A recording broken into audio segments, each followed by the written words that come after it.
Marcos capítulo 15.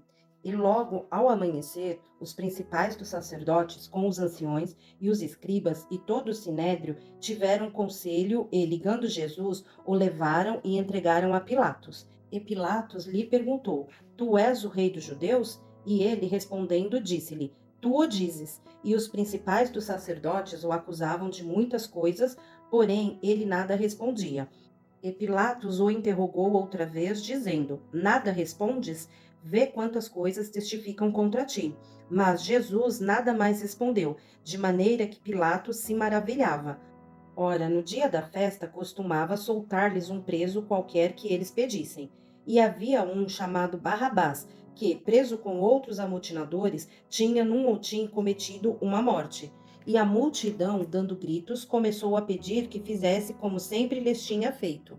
E Pilatos lhes respondeu, dizendo: Quereis que vos solte o rei dos judeus? Porque ele bem sabia que, por inveja, os principais dos sacerdotes o tinham entregado. Mas os principais dos sacerdotes incitaram a multidão para que fosse solto antes Barrabás. E Pilatos, respondendo, lhes disse outra vez: Que quereis, pois, que faça daquele a quem chamais rei dos judeus? E eles tornaram a clamar: Crucificam-o. Mas Pilatos lhes disse: Mas que mal fez? E eles cada vez clamavam mais: Crucificam-o. Então Pilatos, querendo satisfazer a multidão, soltou-lhes Barrabás e, açoitado Jesus, o entregou para que fosse crucificado. E os soldados o levaram dentro à sala que é a da audiência, e convocaram toda a corte. E vestiram-no de púrpura, e, tecendo uma coroa de espinhos, lhe puseram na cabeça. E começaram a saudá-lo, dizendo: Salve, Rei dos Judeus! E feriram-no na cabeça com uma cana, e cuspiram nele, e, postos de joelhos, o adoraram. E, havendo-o escarnecido, despiram-lhe a púrpura e o vestiram com os seus próprios vestidos, e o levaram para fora a fim de o crucificarem. E constrangeram um certo Simão Cirineu, pai de Alexandre e de Rufo, que por ali passava, vindo do campo, a que levasse a cruz. E levaram-no ao lugar do Gólgota, que se traduz por lugar da caveira, e deram-lhe a beber vinho com mirra, mas ele não o tomou. E, havendo-o crucificado, repartiram os seus vestidos, lançando sobre eles sortes, para saber o que cada um levaria. E era a hora terceira, e o crucificaram. E por cima dele estava escrita a sua acusação: o Rei dos Judeus.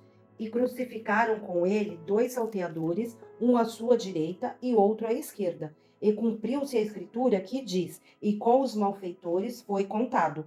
E os que passavam blasfemavam dele, meneando as suas cabeças e dizendo: Ah, tu que derribas o templo e em 3 dias o edificas, salva-te a ti mesmo e desce da cruz. E da mesma maneira também os principais dos sacerdotes, com os escribas, diziam uns para os outros, zombando: Salvou os outros e não pode salvar-se a si mesmo. O Cristo, o Rei de Israel, desça agora da cruz, para que o vejamos e acreditemos.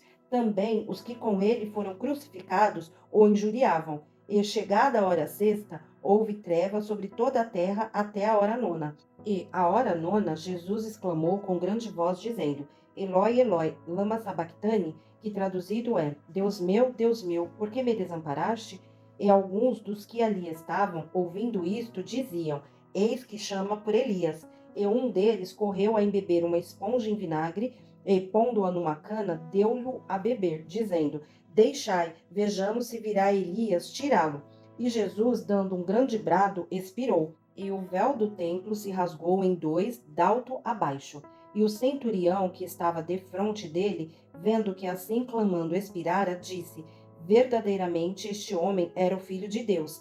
E também ali estavam algumas mulheres olhando de longe, entre as quais também Maria Madalena e Maria, mãe de Tiago, o menor, e de José e Salomé, as quais também o seguiam e o serviam quando estava na Galiléia, e muitas outras que tinham subido com ele a Jerusalém. E chegada a tarde, porquanto era o dia da preparação, isto é, a véspera do sábado, chegou José da Arimateia, senador honrado, que também esperava o reino de Deus, e ousadamente foi a Pilatos e pediu o corpo de Jesus. E Pilatos se maravilhou de que já estivesse morto, e chamando o centurião, perguntou-lhe se já havia muito que tinha morrido.